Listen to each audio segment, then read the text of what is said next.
امام بخاری رحمہ اللہ اس پر باب بیان کرتے ہیں، باب من رفع صوتہ بالعلم، جس شخص نے اپنی آواز کو بلند کیا علم کے ساتھ۔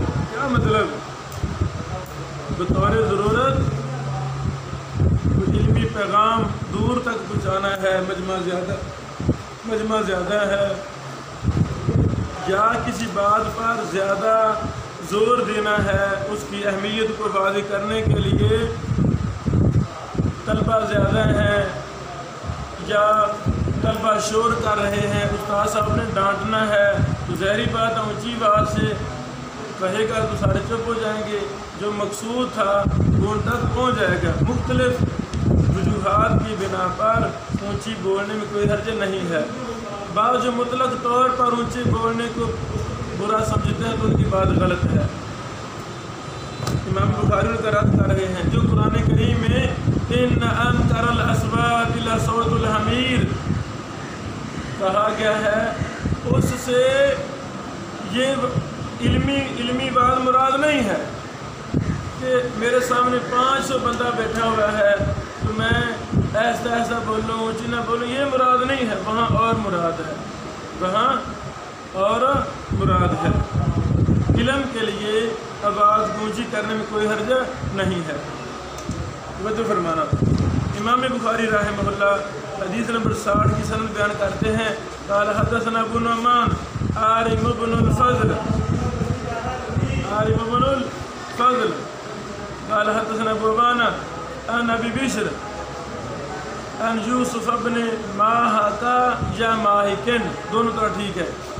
ابن حجر صاحب فرماتے ہیں اکثر نے اس کو غیر منصرف قرار دیا ہے علم اور اجماع کی وجہ سے، علم اور اجماع کی وجہ سے۔ پہلے راوی تھے ابو نعمان عارم بن الفضل، عارم لکھ لو، عارم ان کا لقب تھا، ان کا نام محمد تھا، ان کا نام محمد تھا۔ مقدمہ فتح الباری جو حدث ساری کے نام سے ہے اس میں تفصیل موجود ہے۔ عن عبداللہ بن عمر فرماتے ہیں تخلف ان نبی علیہ الصلوۃ والسلام ہم سے پیچھے رہ گئے، فی سفرۃ ایک سفر میں، یہ بیٹو مکہ سے مدینہ کی سفر تھا، مدینہ کی طرف، سافرنا جو ہم نے سفر کیا، فأدرکنا الصلاۃ، ایسی عبارت ہے، نماز نے ہم کو پا لیا، نماز نے ہم کو پا لیا۔ درمیان میں کیا ہے؟ وقد ارہقتنا، تحقیق نماز ہم سے لیٹ ہو رہی تھی، نماز کا وقت قریب آ گیا، آن پہنچا نماز کا وقت۔ ہم نے کیا کیا؟ وَنَحْنُ نَتَوَضَّأُ، اور ہم وضو کر رہے تھے، فَجَعَلْنَا نَمْسَحُ عَلَىٰ أَرْجُلِنَا، ہم اپنے پاؤں پر مسح کر رہے تھے۔ اس سے مراد یہ نہیں ہے کہ وہ پاؤں پر مسح کر رہے تھے، اس سے مراد ہے پاؤں کو دھو ہی رہے تھے لیکن جلدی دھو رہے تھے، کچھ تر ہو گیا، کچھ خشک رہ گیا۔ اس کی دلیل کیا ہے؟ وہ دھو رہے تھے کہ نبی علیہ الصلوۃ والسلام نے دیکھا کہ ان صحابہ کی ایڑیاں بھی خشک ہیں، پورا پاؤں نہیں خشک، ایڑیاں خشک ہیں، باقی پاؤں دھویا ہوا ہے، جلدی پاؤں دھو لیا، پیچھے سے خشک ایڑیاں ہیں، یہی صحابہ کرام کی۔ فنادى بأعلى صوت، تو نبی علیہ الصلوۃ والسلام نے بلند آواز سے پکارا، ویل للعقاب من النار، دوزخ میں جانے والی ایڑیوں پر افسوس ہے۔ ایسا بیٹو خلاصہ کلام یہ ہے، نبی علیہ الصلوۃ والسلام پیچھے رہ گئے، صحابہ کرام آگے چلے گئے، نماز کا وقت، اور یہ نماز عصر کی نماز تھی، اور یہ نماز عصر کی نماز تھی، ہم سے نماز میں دیر ہو گئی، نبی علیہ السلام بھی پیچھے رہ چکے تھے۔ اب نبی علیہ السلام ملے ہیں، صحابہ کرام کو ملے ہیں، تو صحابہ کرام جلدی جلدی وضو کر رہے تھے. آگے سمجھے, جلدی جلدی میں جب وضو ہو جائے تو کمی کوتاہی رہ ہی جاتی ہے. اس موقع پہ نبی علیہ السلام نے فرمایا تھا دوزخ میں جانے والی ایڑیوں پر افسوس ہے. اس حدیث میں لفظ ہے ارحقتنا. فتح الباری میں یہ لکھا ہوا ہے ای ادرکتنا وذاقت علینا. کیا مطلب؟ نماز نے ہم کو پا لیا, نماز کا وقت ہو گیا اور وقت بھی بڑا کم رہ گیا. فَكَأَنَّهُمْ أَخَّرُوهَا عَنِ أَوَّلِ الْوَقْتِ. گویا کہ صحابہ کرام نے عصر کی نماز کو اول وقت سے مؤخر کر دیا. کیوں؟ تمہ یہ تھا کہ نبی علیہ السلام ہمارے ساتھ مل جائیں, ہم اکٹھے نماز پڑھیں گے. جب وقت بھی تنگ ہے تو انہوں نے جلدی جلدی وضو کرنا شروع کر دیا. جلدی کی وجہ سے ان کی ایڑیاں بعض کی خشک رہ گئیں.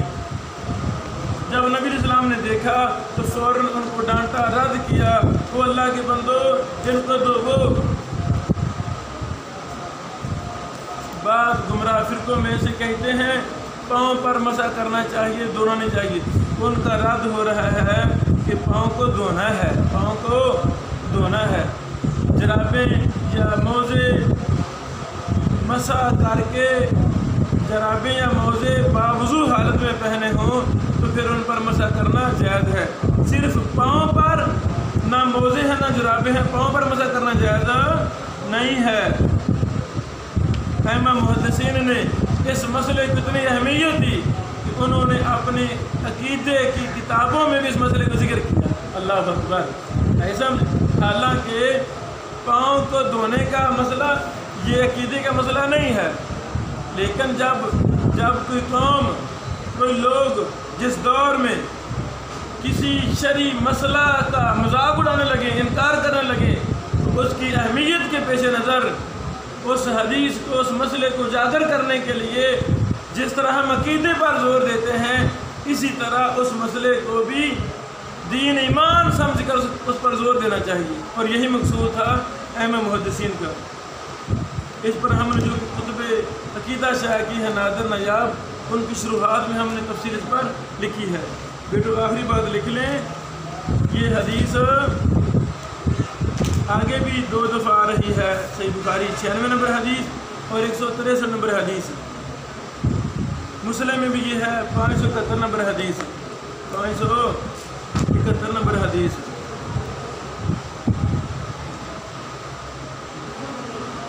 مسند احمد میں 6976 نمبر حدیث. 2 بار کہا یا 3 بار؟ نبی علیہ السلام نے ویل للعقاب من النار 2 بار کہا یا 3 بار کہا. تو اہم بات کو 2 بار دہرانا یا 3 بار دہرانا یہ بالکل درست ہے, جائز ہے. امام بخاری رحمہ اللہ نے حدیث نمبر 163 پر باب قائم کیا ہے, غسل یعنی دھونے کا باب, دھونے کا, پاؤں کو دھونے کا باب قائم کیا ہے. اور آگے علم میں 46 نمبر پر حدیث لائے ہیں اسی کو کہ ایک حدیث کو, ایک بات کو 3 بار دہرانا تاکہ لوگ اس کو اچھی طرح سمجھ سکیں. بارک اللہ فیکم. السلام علیکم ورحمۃ اللہ وبرکاتہ.